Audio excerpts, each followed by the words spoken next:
The Battle of Gettysburg, a comprehensive analysis. The Battle of Gettysburg, fought from July 1 to July 3, 1863, is often considered the turning point of the American Civil War.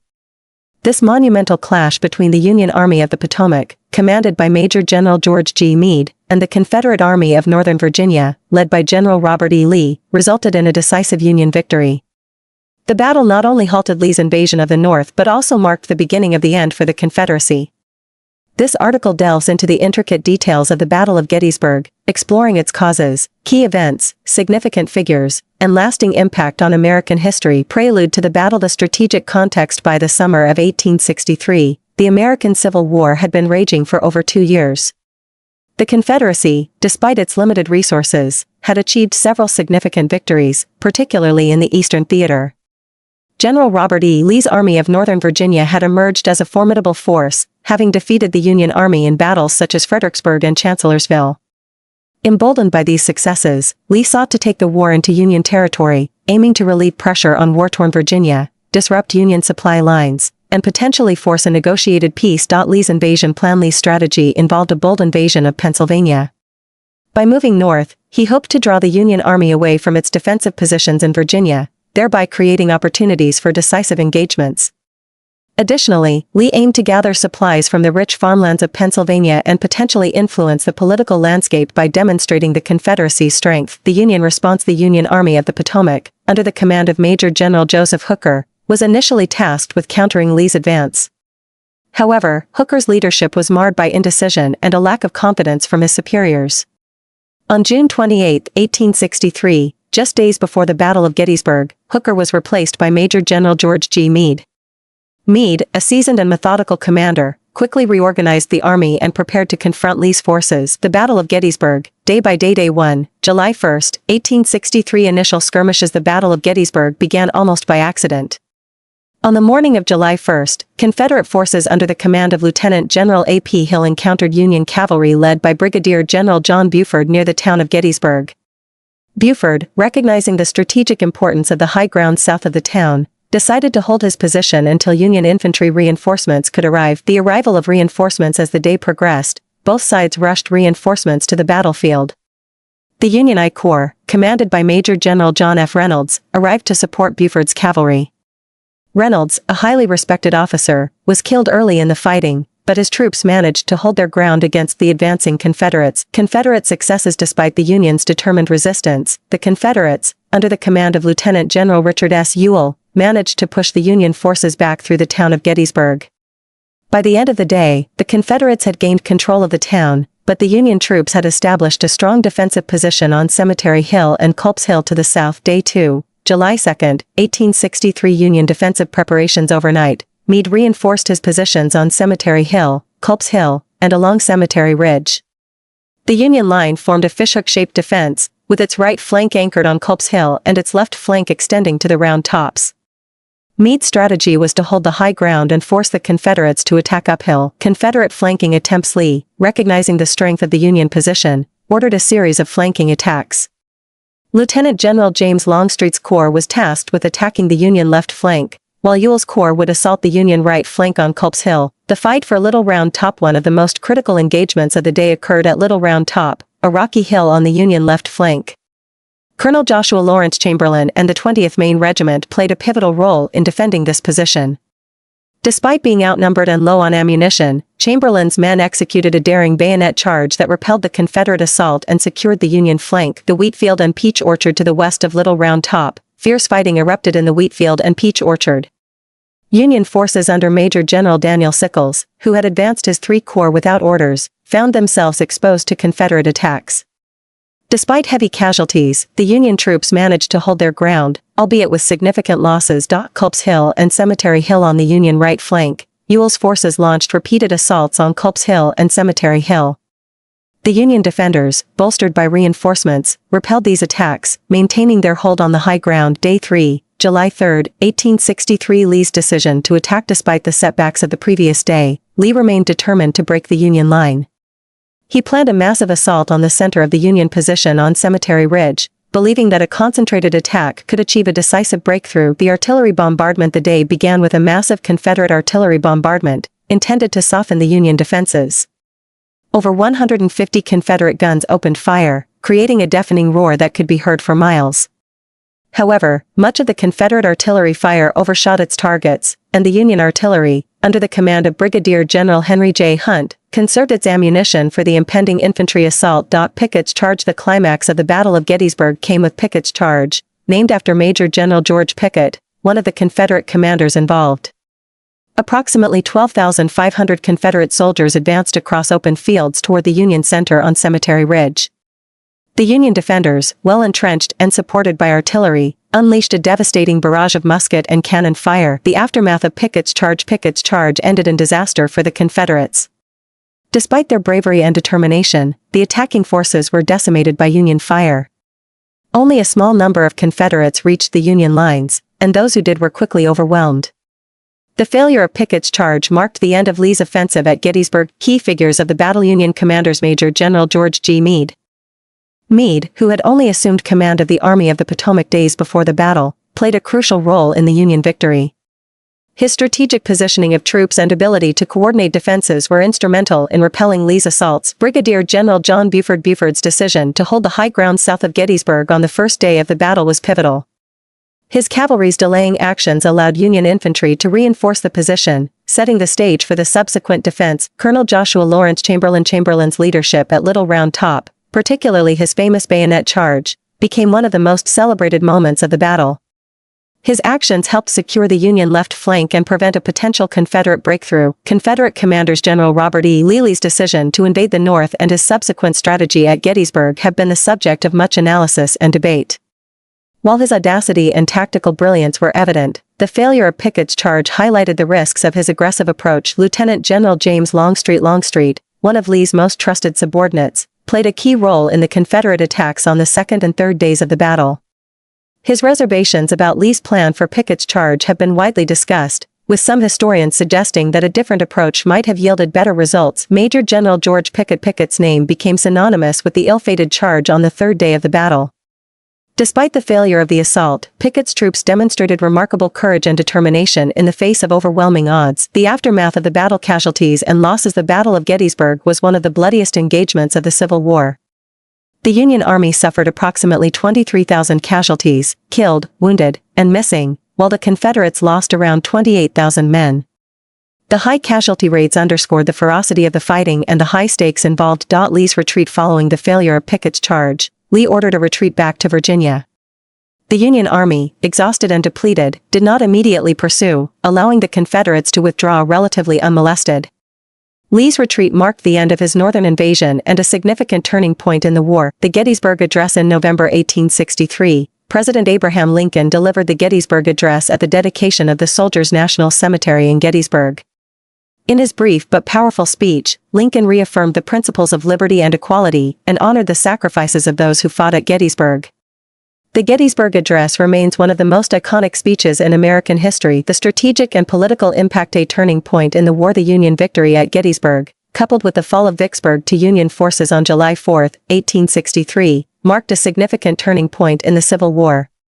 The Confederacy's ability to wage offensive campaigns was severely diminished, and the Union gained a strategic advantage that would ultimately lead to its victory. International implications. The outcome of the Battle of Gettysburg also had international ramifications.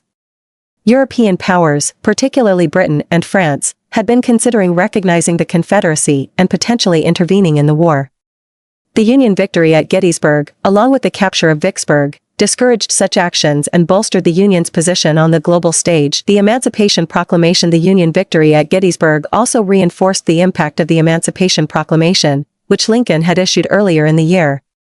The proclamation declared the freedom of all enslaved people in Confederate-held territory and shifted the focus of the war to include the abolition of slavery.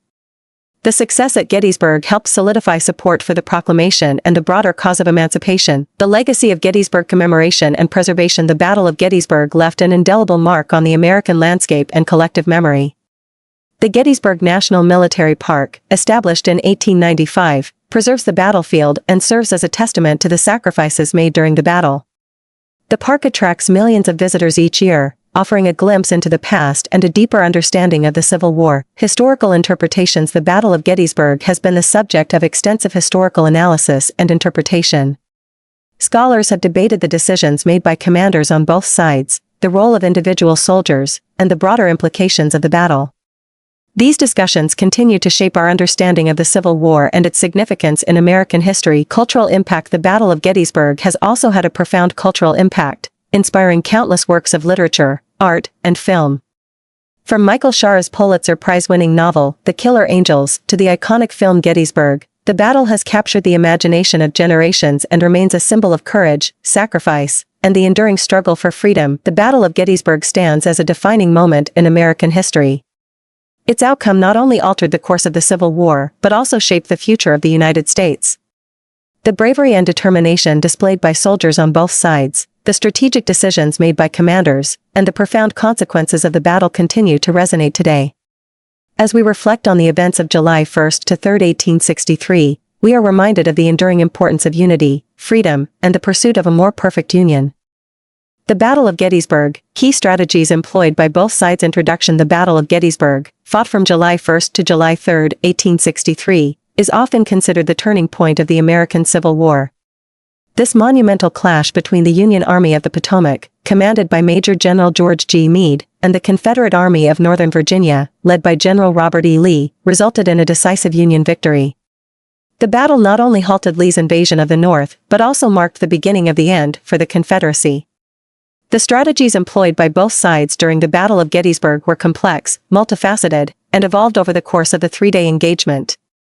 This article will delve into the key strategies employed by both the Union and Confederate forces, examining their objectives, tactical decisions, and the outcomes of their actions. Background. The road to Gettysburg. Before delving into the strategies employed during the Battle of Gettysburg, it is essential to understand the context in which the battle took place. By the summer of 1863, the Civil War had been raging for over 2 years. The Confederacy, despite its smaller population and industrial base, had achieved several significant victories, particularly in the Eastern Theater.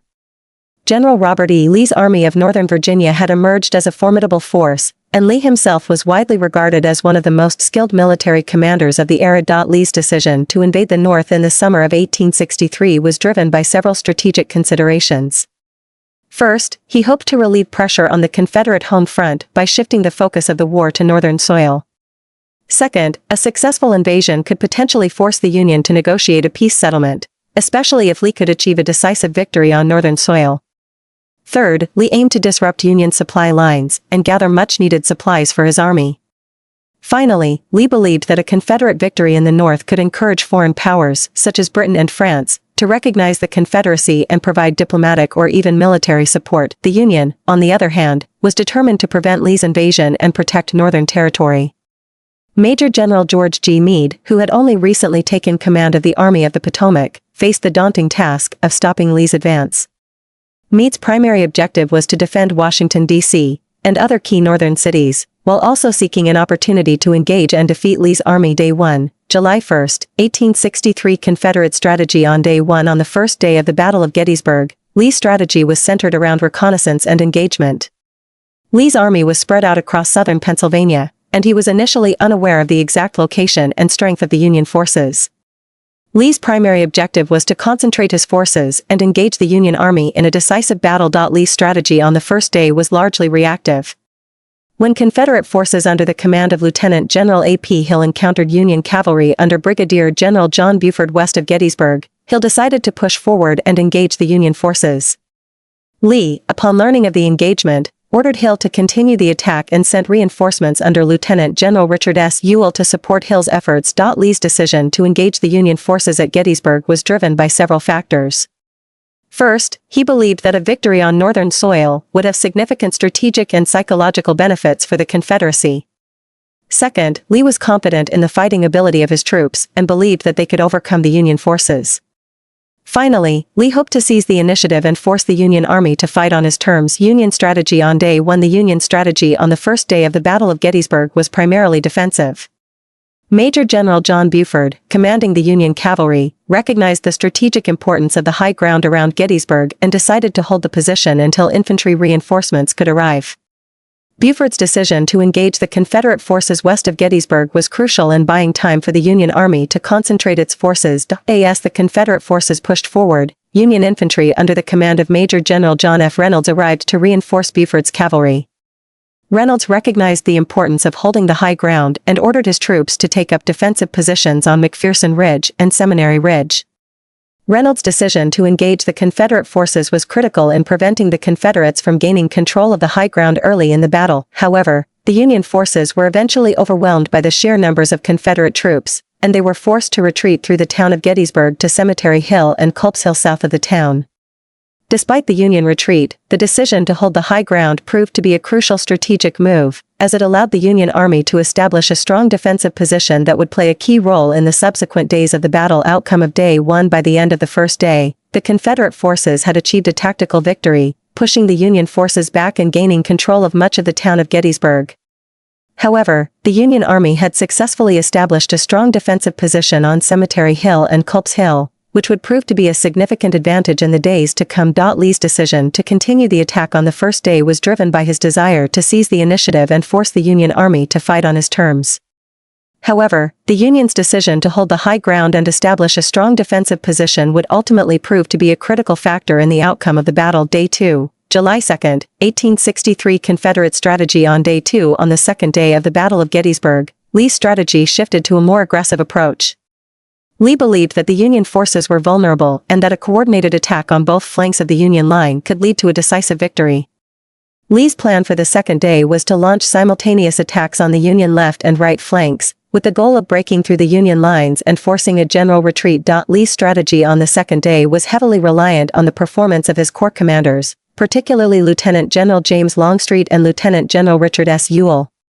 Longstreet was tasked with leading the attack on the Union left flank, while Ewell was ordered to attack the Union right flank on Culp's Hill and Cemetery Hill. Longstreet's attack on the Union left flank was focused on the area around Little Round Top and the Peach Orchard.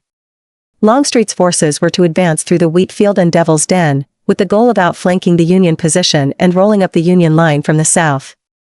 Ewell's attack on the Union right flank was intended to pin down Union forces and prevent them from reinforcing the left flank. Union strategy on Day 2. The Union strategy on the second day was primarily defensive, with a focus on holding the high ground and repelling Confederate attacks. Major General George G. Meade recognized the importance of maintaining control of Cemetery Hill and Culp's Hill, as well as the high ground at Little Round Top. Meade's strategy was to reinforce key positions along the Union line and prevent the Confederates from breaking through. One of the most critical decisions made by the Union command on the second day was the reinforcement of Little Round Top. Recognizing the strategic importance of the hill, Meade ordered Colonel Strong Vincent's brigade to occupy and defend the position.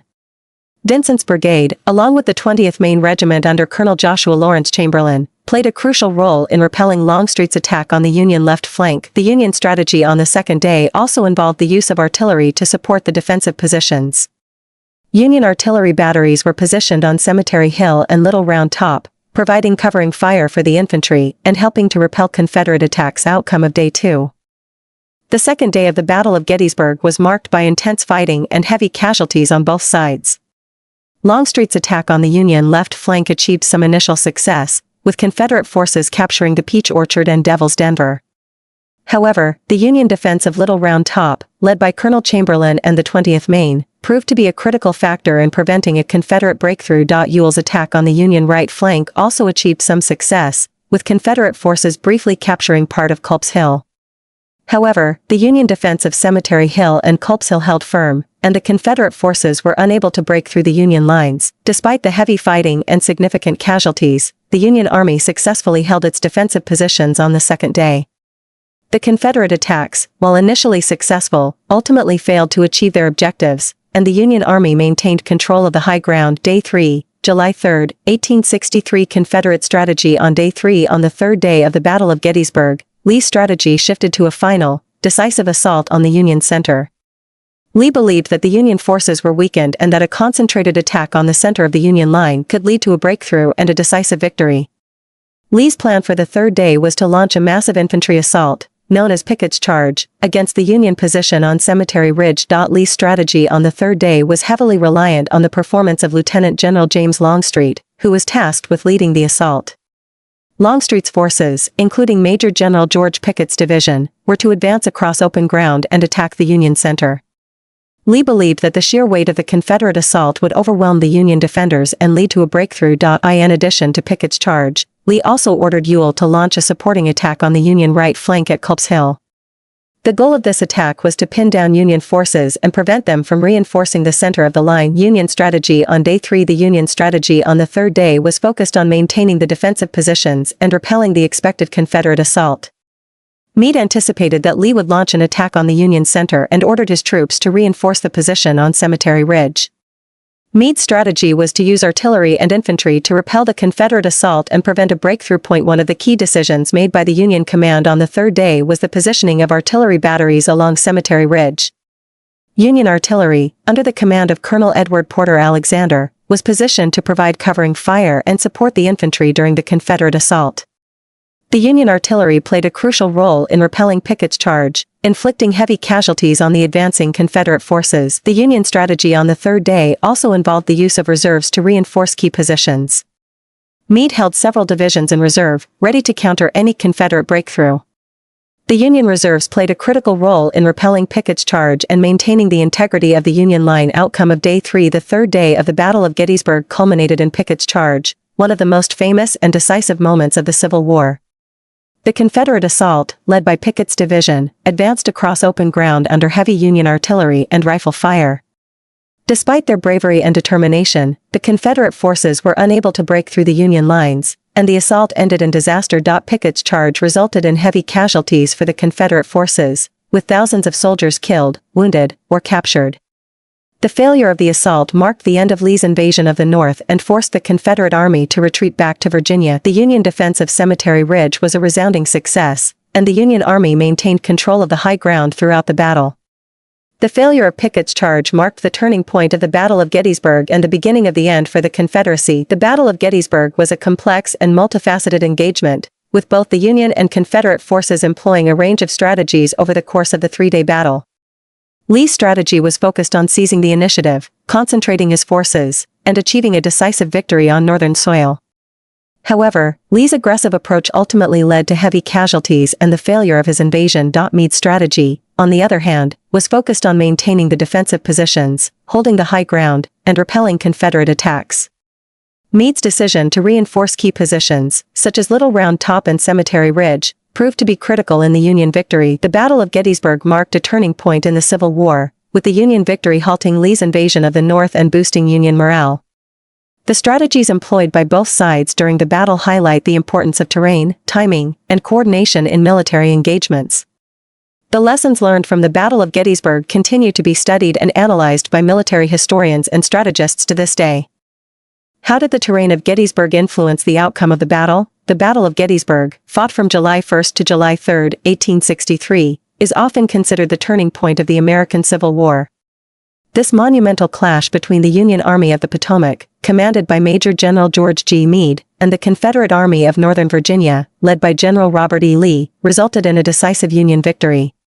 While numerous factors contributed to the outcome of the battle, the terrain of Gettysburg played a pivotal role in shaping the strategies, movements, and ultimate success or failure of both armies.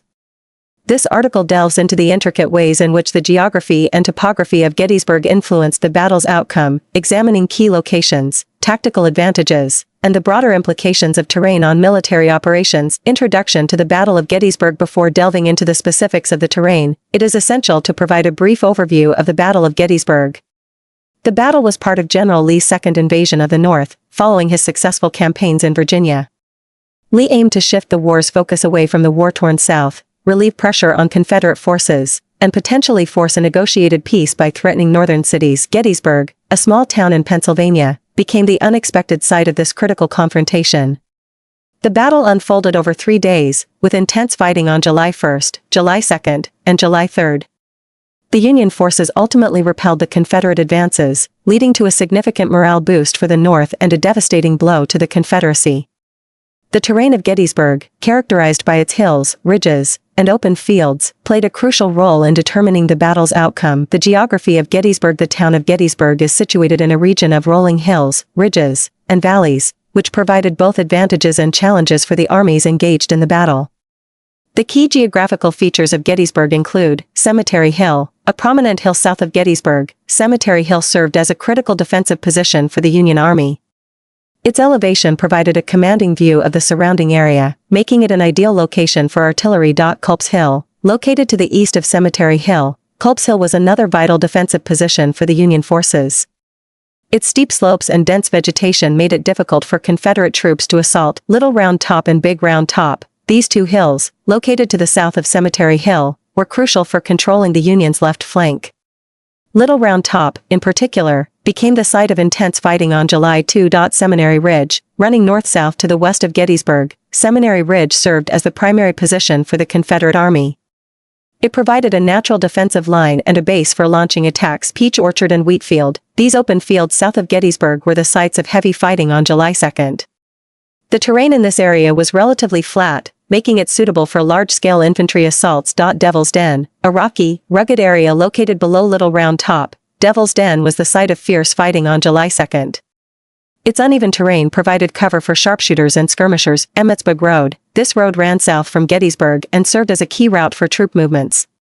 Control of this road was essential for both armies. Plum Run, a small stream that ran through the battlefield, Plum Run created natural obstacles and provided water for troops. The town of Gettysburg, the town itself, with its streets, buildings, and fences, played a role in the battle, particularly during the initial engagements on July 1. The influence of terrain on the battle's outcome. The terrain of Gettysburg influenced the battle's outcome in several ways, including the positioning of troops, the effectiveness of artillery, the ability to launch and repel assaults, and the overall strategy of both armies.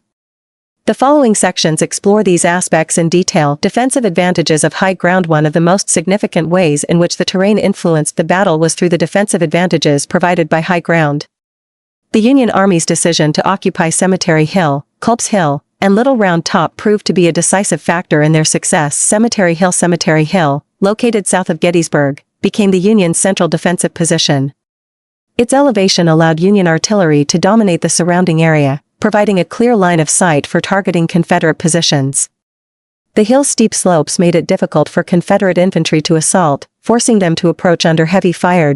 On the evening of July 1, after the initial Confederate advances, Union forces retreated to Cemetery Hill, where they established a strong defensive line. This position allowed them to regroup and prepare for the subsequent days of fighting. The high ground of Cemetery Hill also provided a natural rallying point for Union troops, ensuring that they could maintain a cohesive defense. Culp's Hill, located to the east of Cemetery Hill, was another critical defensive position for the Union Army. Its steep, wooded slopes made it a challenging target for Confederate assaults. On July 2, Confederate forces under General Richard Ewell launched a series of attacks on Culp's Hill, but the difficult terrain and strong Union defenses repelled these efforts. The Union's ability to hold Culp's Hill was crucial in maintaining their defensive line. If the Confederates had succeeded in capturing Culp's Hill, they could have outflanked the Union position on Cemetery Hill, potentially leading to a Union defeat. Little Round Top, located to the south of Cemetery Hill, was one of the most critical positions on the battlefield. Its elevation provided a commanding view of the surrounding area, making it an ideal location for artillery and infantry. On July 2, Confederate forces under General James Longstreet launched a determined assault on Little Round Top, aiming to turn the Union's left flank. The Union's defense of Little Round Top, led by Colonel Joshua Lawrence Chamberlain and the 20th Maine Regiment, is one of the most famous episodes of the battle. The steep, rocky terrain of Little Round Top made it difficult for Confederate troops to advance, and the Union's ability to hold this position prevented a Confederate breakthrough. The role of ridges in shaping the battle. The ridges surrounding Gettysburg played a crucial role in shaping the battle's outcome. Cemetery Ridge, and the Emmetsburg Road created natural defensive lines and influenced the movement of troops. Seminary Ridge, located to the west of Gettysburg, served as the primary position for the Confederate Army. Its elevation provided a natural defensive line, allowing Confederate forces to observe Union movements and prepare for attacks. Seminary Ridge also served as a base for Confederate artillery, which played a significant role in the battle. On July 3, Confederate forces launched the infamous Pickett's Charge from Seminary Ridge, aiming to break the Union center on Cemetery Ridge. The open ground between Seminary Ridge and Cemetery Ridge made this assault particularly challenging, as Union artillery and infantry had a clear line of sight to target the advancing Confederate troops. Cemetery Ridge, running north-south to the east of Seminary Ridge, was the central defensive position for the Union Army. Its elevation and relatively open terrain allowed Union forces to maintain a strong defensive line. The ridge's position also provided a natural barrier against Confederate assaults, as any attacking force would have to cross open ground under heavy fire. The Union's ability to hold Cemetery Ridge was crucial in repelling Confederate attacks, particularly during Pickett's charge. The ridge's elevation allowed Union artillery to dominate the battlefield, inflicting heavy casualties on the advancing Confederate troops. Emmetsburg Road. The Emmetsburg Road, running south from Gettysburg, was a key route for troop movements and played a significant role in the battle. Control of this road was essential for both armies, as it provided a direct route to key positions on the battlefield. On July 2, Confederate forces launched an assault on the Union left flank, aiming to capture the Emmetsburg Road and outflank the Union position. The road's open terrain made it a challenging target, and the Union's ability to hold this position was crucial in preventing a Confederate breakthrough. The impact of open fields and vegetation. The open fields and vegetation around Gettysburg also influenced the battle's outcome.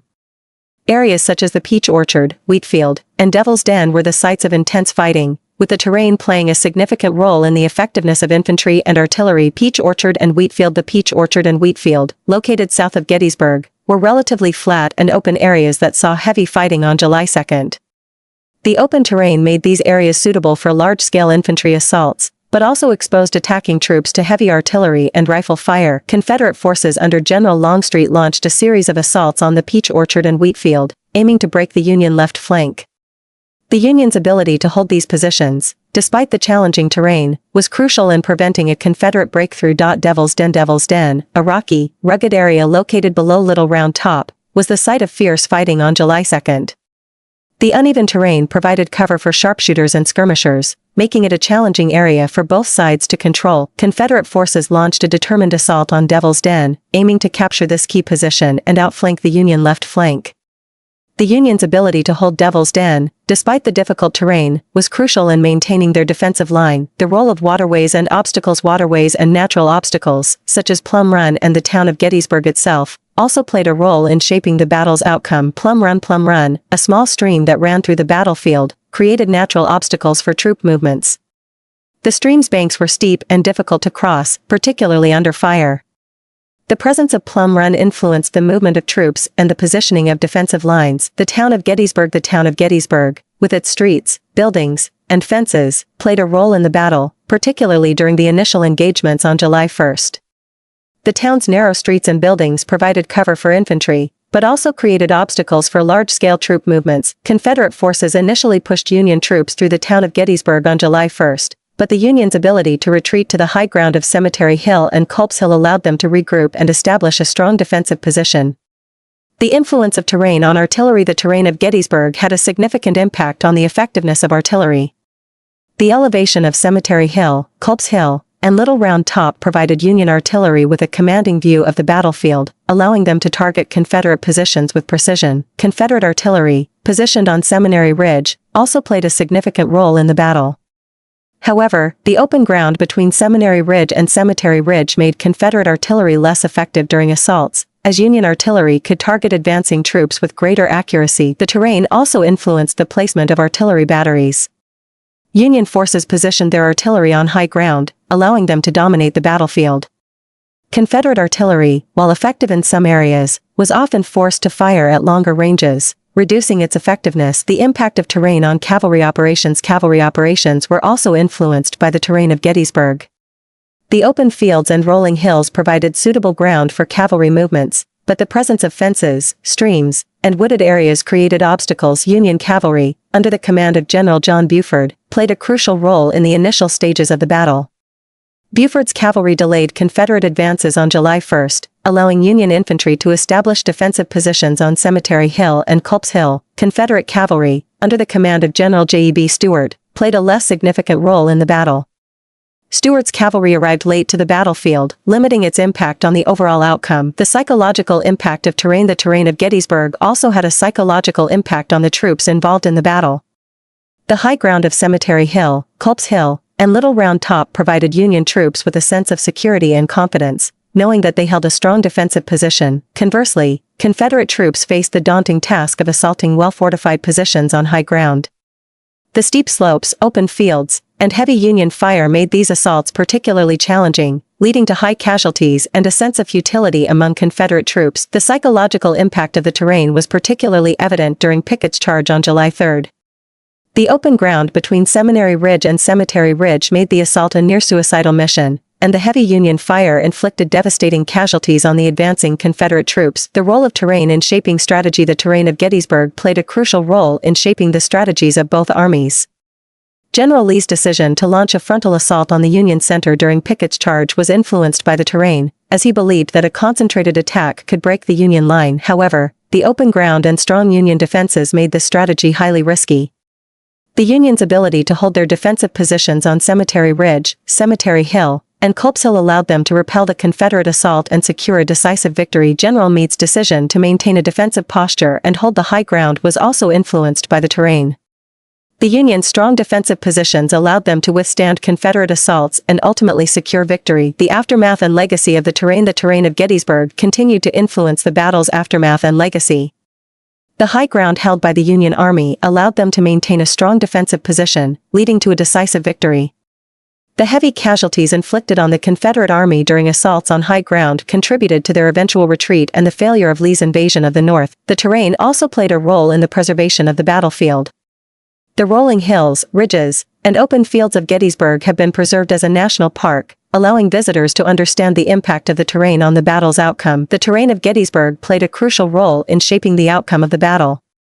The high ground of Cemetery Hill, Culp's Hill, and Little Round Top provided the Union Army with strong defensive positions, allowing them to repel Confederate assaults and secure a decisive victory.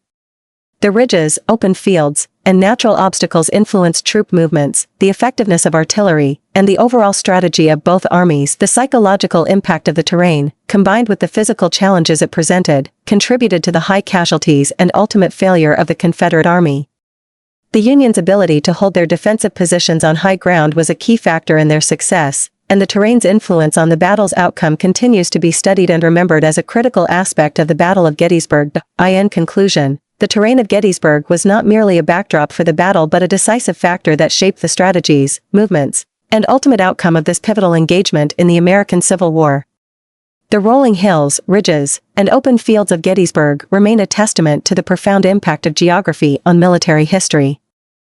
The significance of Pickett's charge in the Battle of Gettysburg. The Battle of Gettysburg, fought from July 1 to July 3, 1863, is often considered the turning point of the American Civil War. Among the many pivotal moments of this battle, Pickett's charge stands out as one of the most dramatic and consequential events. This article delves into the significance of Pickett's charge, exploring its strategic implications, its impact on the morale of both the Union and Confederate forces, and its lasting legacy in American history. Background: the Battle of Gettysburg. The strategic context: by the summer of 1863, the Civil War had been raging for 2 years. The Confederate Army, under General Robert E. Lee, had achieved several significant victories, but the Union Army was beginning to gain momentum. Lee's decision to invade the North was a bold move aimed at shifting the war's momentum in favor of the Confederacy. He hoped that a decisive victory on Northern soil would force the Union to negotiate peace, encourage foreign recognition of the Confederacy, and relieve pressure on the war-torn South. The 3 days of battle. The Battle of Gettysburg unfolded over 3 days. Day 1, July 1, 1863. Confederate forces clashed with Union troops north and west of Gettysburg. The Union forces were initially pushed back but managed to establish strong defensive positions on Cemetery Hill and Culp's Hill. Day 2, July 2, 1863. Lee launched attacks on both flanks of the Union line. Fierce fighting occurred at places like Little Round Top, the Wheatfield, and Peach Orchard.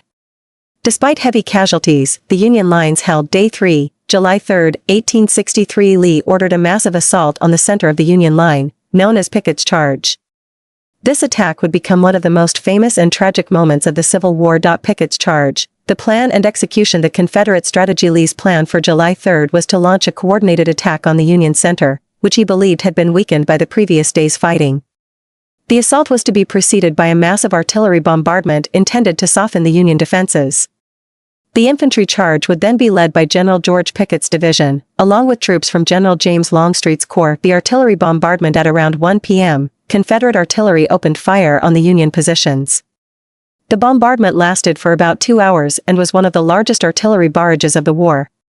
However, many of the Confederate shells overshot their targets, and the Union artillery, under the command of General Henry Hunt, conserved their ammunition and responded sparingly. The infantry assault at approximately 3 p.m., approximately 12,500 Confederate soldiers emerged from the woods and began their advance across nearly a mile of open fields toward the Union lines on Cemetery Ridge. The charge was led by General Pickett's division, along with brigades from Generals Pettigrew and Trimble. The Confederate troops faced devastating artillery and rifle fire as they advanced. Despite the heavy casualties, some Confederate soldiers managed to breach the Union line at a point known as the Angle. However, they were quickly overwhelmed by Union reinforcements and forced to retreat. The aftermath of Pickett's charge resulted in catastrophic losses for the Confederates. Of the 12,500 men who participated, approximately 6,500 were killed, wounded, or captured. The Union forces, while also suffering casualties, held their ground and repelled the assault. The significance of Pickett's charge. Strategic implications. The failure of Lee's plan. Pickett's charge marked the culmination of Lee's strategy at Gettysburg. The failure of the assault effectively ended any hope of a Confederate victory in the battle. Lee's decision to launch a frontal assault on a well-entrenched Union position has been widely criticized by historians. The charge demonstrated the limitations of Napoleonic tactics in the face of modern firepower and entrenched defenses. The turning point of the war. The failure of Pickett's charge and the overall defeat at Gettysburg marked a turning point in the Civil War. The Confederate Army was forced to retreat back into Virginia, and Lee's invasion of the North was halted. The Union victory at Gettysburg, coupled with the fall of Vicksburg on July 4, 1863, gave the Union a significant strategic advantage and boosted Northern morale. Impact on morale. Confederate morale. The devastating losses suffered during Pickett's charge had a profound impact on Confederate morale. The charge was seen as a desperate and costly gamble that failed to achieve its objectives. The high casualties, particularly among officers, further weakened the Confederate Army's ability to wage war. Union morale. For the Union, the successful repulse of Pickett's charge was a major morale boost. It demonstrated the resilience and determination of the Union Army and reinforced the belief that the Confederacy could be defeated. The victory at Gettysburg also strengthened support for the war effort in the North. Long-term consequences. The Gettysburg Address. The Union victory at Gettysburg, and the repulse of Pickett's charge, set the stage for President Abraham Lincoln's Gettysburg Address. Delivered on November 19, 1863, at the dedication of the Soldiers' National Cemetery, Lincoln's speech redefined the purpose of the war and emphasized the principles of liberty and equality. The end of the Confederacy. The failure of Pickett's charge and the overall defeat at Gettysburg marked the beginning of the end for the Confederacy. The loss of men and resources at Gettysburg, combined with the fall of Vicksburg, put the Confederacy on the defensive. The Union's ability to maintain pressure on multiple fronts eventually led to the collapse of the Confederate war effort. Legacy and historical interpretation. Military analysis. Pickett's charge has been the subject of extensive military analysis. Historians and military strategists have debated the wisdom of Lee's decision to launch the assault. Some argue that Lee underestimated the strength of the Union position and overestimated the effectiveness of his artillery bombardment. Others suggest that Lee had few other options given the strategic situation. Cultural impact. Pickett's charge has become a symbol of both the heroism and tragedy of the Civil War. The charge is often romanticized in literature and film, portraying the bravery of the Confederate soldiers who marched into almost certain death. At the same time, it serves as a reminder of the devastating human cost of war. Memorialization. The site of Pickett's charge is now part of the Gettysburg National Military Park. Monuments and markers commemorate the events of July 3, 1863, and honor the soldiers who fought and died there. The charge is remembered as a pivotal moment in American history, and its legacy continues to be studied and debated. Pickett's charge was a defining moment in the Battle of Gettysburg and the American Civil War. Its failure marked the end of Lee's invasion of the North and signaled a turning point in the war. The charge had profound strategic, moral, and cultural implications, shaping the course of American history. Today, Pickett's charge is remembered as a testament to the courage and sacrifice of the soldiers who fought in one of the most significant battles of the Civil War. How did the Battle of Gettysburg mark a turning point in the Civil War? The American Civil War, which raged from 1861 to 1865, was a defining moment in the history of the United States. It was a conflict born out of deep-seated economic, social, and political differences between the northern and southern states, primarily over the issue of slavery. The war was marked by a series of pivotal battles, each contributing to the eventual outcome of the conflict. Among these, the Battle of Gettysburg stands out as one of the most significant. Fought from July 1 to July 3, 1863, in and around the town of Gettysburg, Pennsylvania, this battle is often cited as the turning point of the Civil War. This article will explore the reasons why the Battle of Gettysburg is considered such a critical juncture in the war, examining the strategic, tactical, and psychological factors that contributed to its significance. The context of the Civil War leading up to Gettysburg. The state of the Union and Confederacy in 1863. By the summer of 1863, the Civil War had been raging for over 2 years. The Union, led by President Abraham Lincoln, was struggling to maintain its cohesion and morale. The Confederacy, under President Jefferson Davis, was fighting to preserve its way of life and its independence. The war had already seen several major battles, including the First Battle of Bull Run, the Battle of Antietam, and the Battle of Fredericksburg, each with its own impact on the course of the conflict. The Union had suffered a series of setbacks in the Eastern Theater, particularly in Virginia, where General Robert E. Lee's Army of Northern Virginia had consistently outmaneuvered and defeated Union forces. However, in the Western Theater, Union forces under General Ulysses S. Grant had achieved significant victories, including the capture of Vicksburg, Mississippi, which was a critical stronghold for the Confederacy. The strategic importance of Gettysburg. Gettysburg, a small town in southern Pennsylvania, was not initially a strategic target for either side. However, its location made it a potential battleground. The town was situated at the intersection of several major roads, making it a convenient meeting point for armies on the move. Additionally, the surrounding terrain, with its hills, ridges, and open fields, offered both defensive and offensive advantages. For the Confederacy, a victory in the North could have several potential benefits. It could force the Union to negotiate a peace settlement, boost Southern morale, and potentially lead to foreign recognition of the Confederacy, particularly from Britain and France, who were sympathetic to the Southern cause but hesitant to intervene without a clear Confederate victory. For the Union, a victory at Gettysburg would not only halt the Confederate invasion of the North but also provide a much-needed boost to morale and demonstrate to the world that the Union was capable of defending itself against the Confederacy. The Battle of Gettysburg, a detailed account prelude to the battle. In late June 1863, General Robert E. Lee decided to take the war into the North. His Army of Northern Virginia, numbering around 75,000 men, crossed the Potomac River and marched into Maryland and Pennsylvania. Lee's objectives were to relieve pressure on Virginia, where Union forces were threatening Richmond, the Confederate capital, and to gather supplies from the rich farmlands of Pennsylvania. The Union Army of the Potomac, commanded by General George G. Meade, was tasked with intercepting Lee's forces. Meade, who had only recently taken command, moved his army northward, seeking to block Lee's advance and protect Washington, D.C., and other key northern cities. Day 1, July 1, 1863. The Battle of Gettysburg began on July 1, 1863, when Confederate forces under General A.P. Hill encountered Union cavalry under General John Buford west of Gettysburg. Buford's men were able to hold off the Confederate advance long enough for Union infantry to arrive and reinforce their position. As the day progressed, more troops from both sides arrived on the battlefield. The Union forces initially held strong defensive positions on high ground, including Seminary Ridge and Cemetery Hill. However, as the Confederates pressed their attack, the Union lines began to falter. By the end of the day, the Union forces had been pushed back through the town of Gettysburg and had taken up defensive positions on Cemetery Hill and Culp's Hill. Day 2, July 2, 1863. On the second day of the battle, both sides reinforced their positions. General Lee ordered a series of attacks on the Union flanks, hoping to break through and envelop the Union Army.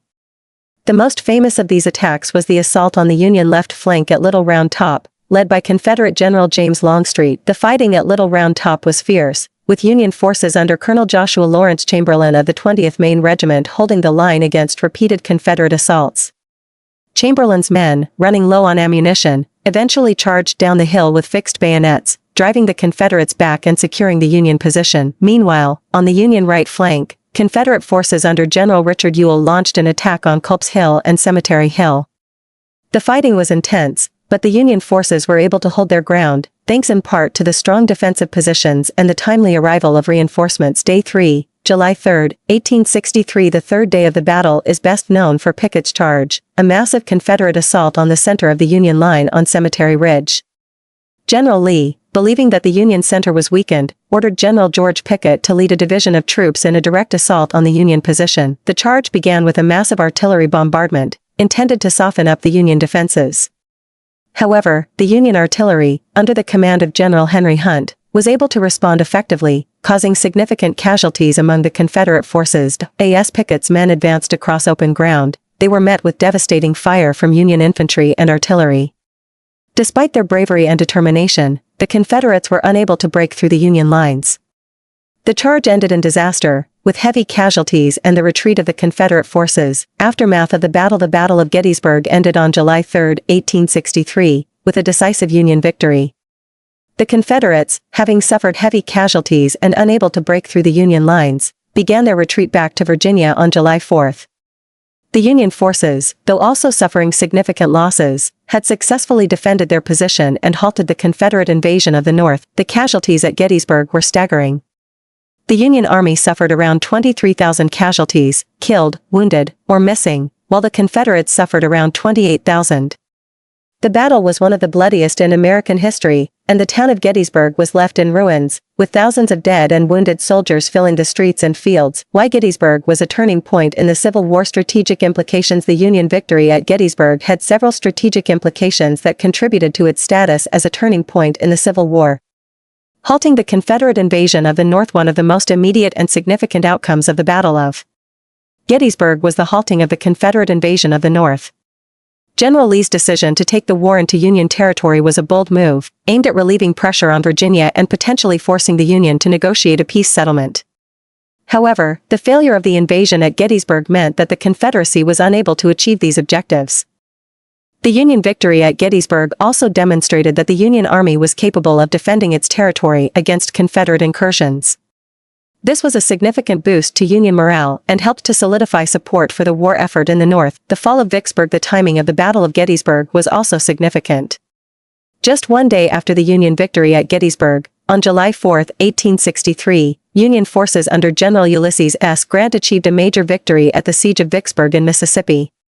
The fall of Vicksburg gave the Union control of the Mississippi River, effectively splitting the Confederacy in two and cutting off vital supply lines. The combination of the Union victories at Gettysburg and Vicksburg marked a turning point in the war. The Confederacy was now on the defensive, and the Union had gained the upper hand both in the Eastern and Western theaters. Psychological impact. The psychological impact of the Battle of Gettysburg cannot be overstated. The battle had a profound effect on the morale of both the Union and Confederate armies, as well as on the civilian populations of the North and South. Boost to Union morale. For the Union, the victory at Gettysburg was a much-needed boost to morale. The Union Army had suffered a series of defeats in the Eastern Theater, and there was growing discontent and war weariness in the North. The victory at Gettysburg demonstrated that the Union Army was capable of defeating the Confederates in a major battle, and it helped to restore confidence in the Union war effort. The victory also had a significant impact on President Abraham Lincoln, who had been under increasing pressure to negotiate a peace settlement with the Confederacy.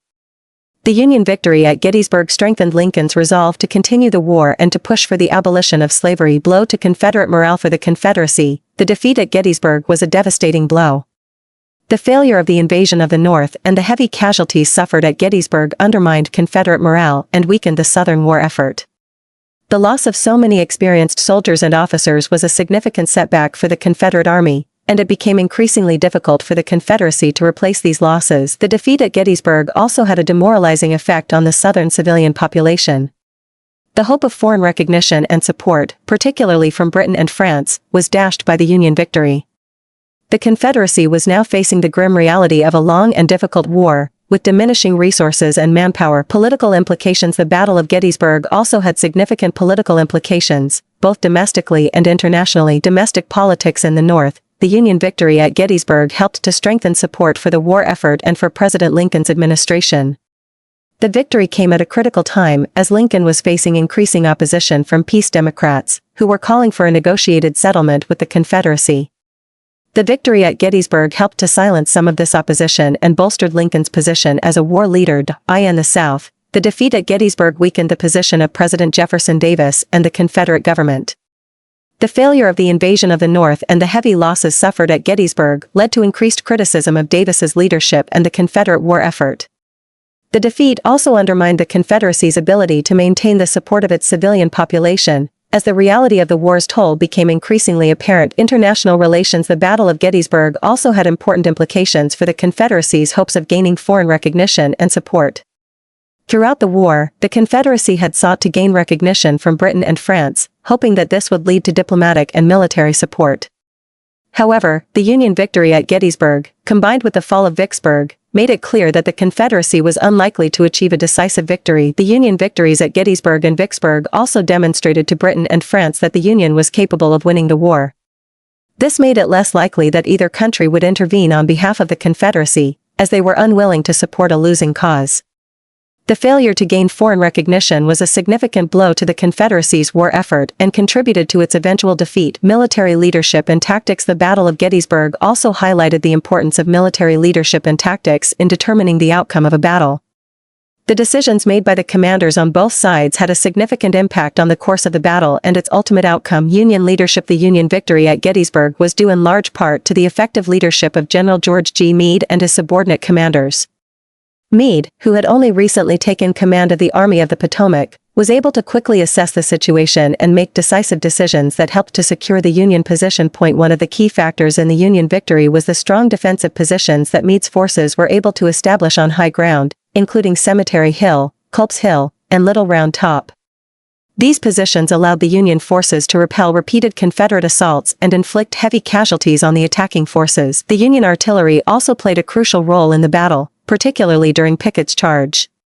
The effective use of artillery by Union commanders, including General Henry Hunt, helped to break up the Confederate assault and prevent a breakthrough of the Union lines. Confederate leadership. On the Confederate side, the leadership of General Robert E. Lee has been the subject of much debate and analysis. Lee's decision to launch a full-scale invasion of the North was a bold move, but it ultimately proved to be a costly mistake. The failure of the invasion at Gettysburg was due in part to Lee's overconfidence and his underestimation of the Union Army's ability to defend its territory. Lee's decision to launch Pickett's charge on the third day of the battle has been particularly criticized. The charge was a high-risk maneuver that resulted in heavy casualties and failed to achieve its objective.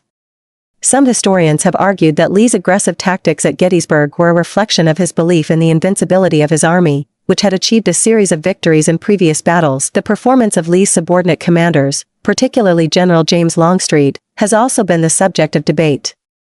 Longstreet, who was opposed to the idea of a direct assault on the Union center, argued for a more cautious approach. However, Lee overruled Longstreet's objections and ordered the charge to proceed. The failure of Pickett's charge has led some historians to question Lee's judgment and decision-making at Gettysburg. The Gettysburg Address. One of the most enduring legacies of the Battle of Gettysburg is the Gettysburg Address, delivered by President Abraham Lincoln on November 19, 1863, at the dedication of the Soldiers' National Cemetery in Gettysburg. The speech, which is one of the most famous in American history, succinctly captured the significance of the battle and the broader meaning of the Civil War. In just 272 words, Lincoln articulated the principles of human equality and the importance of preserving the Union. He framed the Civil War as a test of whether a nation, conceived in liberty, and dedicated to the proposition that all men are created equal, could endure. Lincoln's speech helped to redefine the purpose of the war, emphasizing the need to ensure that the sacrifices made at Gettysburg and other battles would not be in vain. The Gettysburg Address also served to honor the soldiers who had fought and died at Gettysburg, and to inspire the nation to continue the fight for freedom and equality. The speech has since become a symbol of American ideals and a reminder of the cost of preserving those ideals. Long-term consequences of the Battle of Gettysburg.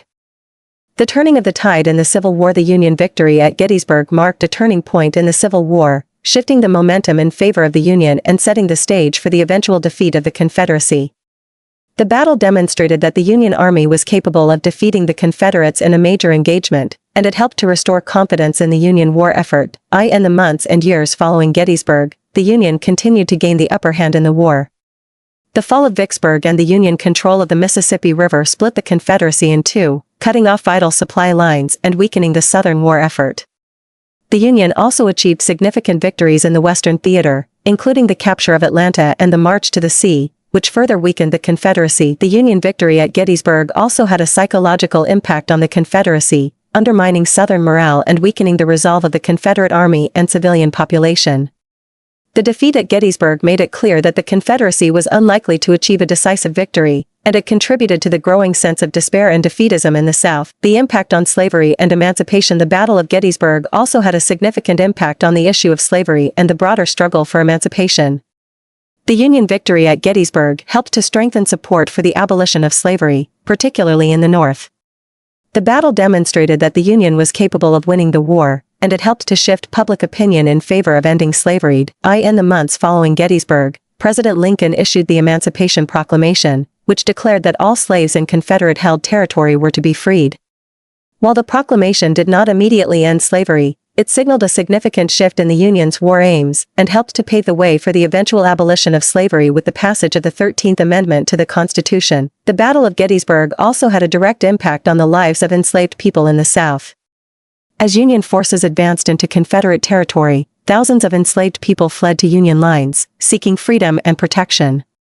The Union victory at Gettysburg helped to accelerate this process, as it demonstrated that the Union Army was capable of defeating the Confederates and securing freedom for enslaved people. The legacy of Gettysburg. The legacy of the Battle of Gettysburg extends far beyond the Civil War. The battle has become a symbol of American courage, sacrifice, and determination, and it continues to be remembered and honored as a defining moment in the nation's history. The Gettysburg National Military Park, established in 1895, preserves the battlefield and serves as a memorial to the soldiers who fought and died there. The park attracts millions of visitors each year, who come to learn about the battle and its significance in American history. The Battle of Gettysburg has also been the subject of numerous books, films, and other works of art, which have helped to keep the memory of the battle alive. The battle has been depicted in popular culture, including in the film Gettysburg, 1993, which is based on the novel The Killer Angels by Michael Shira. The legacy of Gettysburg also includes the enduring impact of the Gettysburg Address, which continues to inspire Americans and people around the world. The speech has become a symbol of American ideals and a reminder of the importance of preserving freedom and equality. The Battle of Gettysburg was a pivotal moment in the American Civil War, marking a turning point in the conflict and setting the stage for the eventual Union victory. The battle had significant strategic, psychological, and political implications, and it demonstrated the importance of military leadership and tactics in determining the outcome of a battle. The Union victory at Gettysburg halted the Confederate invasion of the North, boosted Union morale, and weakened the Confederate war effort. The battle also had a profound impact on the issue of slavery and the broader struggle for emancipation, helping to shift public opinion in favor of ending slavery and paving the way for the eventual abolition of slavery. The legacy of the Battle of Gettysburg continues to be remembered and honored as a defining moment in American history. The battle serves as a reminder of the cost of preserving freedom and equality, and it continues to inspire Americans to strive for a more just and equitable society. In the words of President Abraham Lincoln, the Battle of Gettysburg and the sacrifices made there were part of a larger struggle to ensure that government of the people, by the people, for the people, shall not perish from the earth. The battle remains a testament to the courage and determination of those who fought to preserve the Union and to secure the promise of freedom and equality for all. The Battle of Gettysburg, a comprehensive analysis of major casualties on both sides. Introduction. The Battle of Gettysburg, fought from July 1 to July 3, 1863, is often considered the turning point of the American Civil War. This monumental clash between the Union Army of the Potomac, commanded by Major General George G. Meade, and the Confederate Army of Northern Virginia, led by General Robert E. Lee, resulted in significant casualties on both sides. The battle not only marked a decisive victory for the Union but also had profound implications for the future of the United States. This article delves into the major casualties sustained by both the Union and Confederate forces during the Battle of Gettysburg, examining the human cost of this pivotal engagement. Historical context. The American Civil War. The American Civil War, 1861 to 1865, was a conflict between the Northern states, the Union, and the Southern states, the Confederacy, that had seceded from the United States. The war was primarily fought over issues of states' rights, economic differences, and, most notably, the institution of slavery. By 1863, the war had been raging for 2 years, with both sides experiencing significant losses and no clear end in sight. The Gettysburg Campaign. In the summer of 1863, General Robert E. Lee sought to capitalize on his recent victories by invading the North. His objectives were to relieve pressure on Virginia, gather supplies, and potentially force the Union into a negotiated peace. Lee's Army of Northern Virginia crossed into Pennsylvania, and the Union Army of the Potomac moved to intercept them. The two armies converged near the small town of Gettysburg, Pennsylvania, leading to one of the most significant battles in American history. The Battle of Gettysburg, an overview. Day 1, July 1, 1863. The battle began on July 1, 1863, when Confederate forces clashed with Union cavalry under the command of Brigadier General John Buford. The Union troops initially held their ground but were eventually forced to retreat through the town of Gettysburg to the high ground south of the town, known as Cemetery Hill. The first day ended with the Confederates in control of the town but the Union holding strong defensive positions on the high ground. Day 2, July 2, 1863. On the second day, both sides reinforced their positions. The Union line formed a fishhook shape, with the right flank anchored on Culp's Hill and the left flank on Little Round Top. Confederate forces launched attacks on both flanks, with fierce fighting occurring at places like the Peach Orchard, Wheatfield, and Devil's Denver. The Union line held, but at a great cost in lives. Day 3, July 3, 1863. The third day saw the most famous action of the battle, Pickett's charge. Confederate forces under General George Pickett launched a massive assault on the center of the Union line on Cemetery Ridge. The charge was repulsed with heavy losses, marking the end of the battle. Lee's army began its retreat back to Virginia on July 4, 1863. Union casualties overview. The Union Army of the Potomac suffered significant casualties during the Battle of Gettysburg. The total number of Union casualties, killed, wounded, missing, and captured, was approximately 23,000. This figure represents about 25% of the Union forces engaged in the battle. Killed in action. The Union forces lost around 3,155 soldiers killed in action during the battle. These losses were spread across various units and ranks, from privates to high-ranking officers. The death toll was particularly high among infantry units that bore the brunt of the Confederate assaults. Wounded. Approximately 14,530 Union soldiers were wounded during the battle. Many of these wounds were severe, resulting in long-term disabilities or death from infections and complications. The Union Medical Corps worked tirelessly to treat the wounded, but the sheer number of casualties overwhelmed their resources. Missing and captured. Around 5,365 Union soldiers were reported missing or captured during the battle. Many of these men were taken prisoner during the Confederate assaults on the first and second days of the battle. The conditions in Confederate prisoner-of-war camps were harsh, and many Union soldiers died in captivity. Notable Union casualties. Major General John F. Reynolds. One of the most significant Union casualties was Major General John F. Reynolds, commander of the I Corps. Reynolds was killed on the first day of the battle while directing his troops near McPherson's Ridge. His death was a significant blow to the Union command structure, as he was one of the most respected and capable officers in the Army of the Potomac. Colonel Strong Vincent, commander of the 3rd Brigade, 1st Division, V Corps, was mortally wounded on the second day of the battle while defending Little Round Top. His leadership and bravery were instrumental in holding the Union left flank, and his death was a significant loss to the Union forces. Colonel Joshua Lawrence Chamberlain, commander of the 20th Maine Regiment, was wounded during the defense of Little Round Top. Although he survived his wounds, his regiment suffered heavy casualties during the battle. Chamberlain's leadership and the 20th Maine's defense of Little Round Top are often cited as key factors in the Union victory. Confederate casualties overview. The Confederate Army of Northern Virginia also suffered heavy casualties during the Battle of Gettysburg. The total number of Confederate casualties, killed, wounded, missing, and captured, was approximately 28,000. This figure represents about 37% of the Confederate forces engaged in the battle. Killed in action. The Confederate forces lost around 4,708 soldiers killed in action during the battle. These losses were particularly high among the infantry units that participated in the assaults on the Union positions, especially during Pickett's charge on the third day. Wounded. Approximately 12,693 Confederate soldiers were wounded during the battle. Many of these wounds were severe, and the Confederate Medical Corps struggled to provide adequate care due to limited resources and the chaotic nature of the battlefield. Missing and captured. Around 5,830 Confederate soldiers were reported missing or captured during the battle.